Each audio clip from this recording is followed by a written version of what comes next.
My name's Thomas Frankhauser.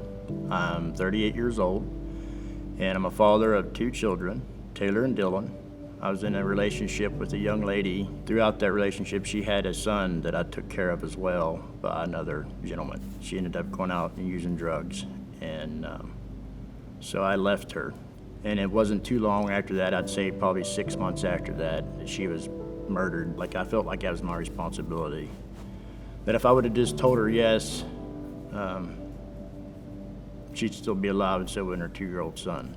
Myself went into an addiction after Lori and Collins passed away, and it took off full force. I was into drugs pretty bad. I was dealing them, I was taking them. The whole outlook on life when all that happened changed for me. And I questioned God, is if there was a God, why would Lori and Collins get murdered? My addiction took off for about 15 years straight. And throughout that addiction, I felt empty. I tried to commit suicide twice. I didn't want to live, for sure. The only thing I could find answers in is like to feel numb was to use drugs. I can remember being in the bedroom with my back against the wall and asking God why. I remember crying out to him and asking him, there's got to be more to life than this.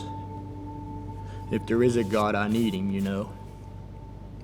There has to be something out there because I didn't want to live. That put me in a program called Drug Court of Preston County. I went there, and for the first time in 15 years, I laughed without a substance in my body. The program allowed me to come in a conscious contact with God, like to build another relationship with him. So it made me curious that maybe this God thing was real. I got remarried and then was doing really well. I quit going to the meetings, thinking that I had everything I needed. Life was good. The obsession to use was gone. Through that marriage, I quit praying. I quit giving thanks to God because I'm good now. I have the steering wheel. I took it back, and it ended in turmoil. I lost the marriage again. I relapsed. My wife was gone. My kids didn't want to be home. My family didn't want to help because I burnt them bridges. I was asking everybody for help but God. And in order for him to get my attention, he had to pull the things in my life that I loved more than him away. Anyways, there was an older lady that gave me a chance, and she said, I'll let you rent my house. Because I was trying to find him, kept turning me down. And she allowed me to move in, me and my 2 kids. She was getting phone calls. Tommy's here doing this. Tommy's here doing that. And so it got to be too much. And her precise words were, it was too much drama. It was more than what she could handle. I ended up putting my kids, made a phone call, and asked my ex-wife if she would come and take the kids for a while because I knew I was very unstable. At the same time, I'm still battling an addiction. It put me in my vehicle. There was nights where I was cold and my dogs kept me warm. I'd call my mom, and Mom said, you can't stay here, because they knew. And I kept fighting, God, why am I back in this position again? And I just kept telling myself, keep going. I said a prayer, God, I'm ready. Whatever I went through, I'm ready. I don't want to hurt. I don't want to struggle with addiction. I'm ready. I am good enough for whatever you have in store for me. That was on a Thursday night I said the prayer. Friday night I got a phone call from a company.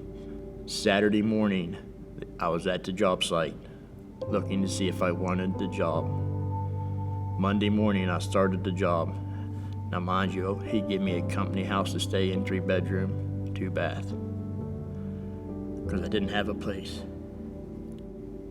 I had a company vehicle, 2018, newest vehicle I've ever driven in my life. With the job making the most money I've ever made. And it happened in 2 nights.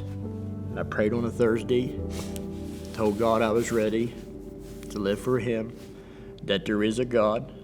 I've had enough evidence now that I know for sure there is. Ain't nobody gonna tell me any different. And no matter what I went through, God's always got me. And if I look back on it, he was just trying to get my attention the whole time. And it was my ignorance, my disbelief, thinking that, okay, I only needed him when I needed him. Once I got God to get me back straight again, I no longer needed him. But in my life, that's not true. I've got to have God every step of the way. And I don't know what he has in store for me, but I'm ready. I'm being baptized today to share that I've placed my faith in Christ.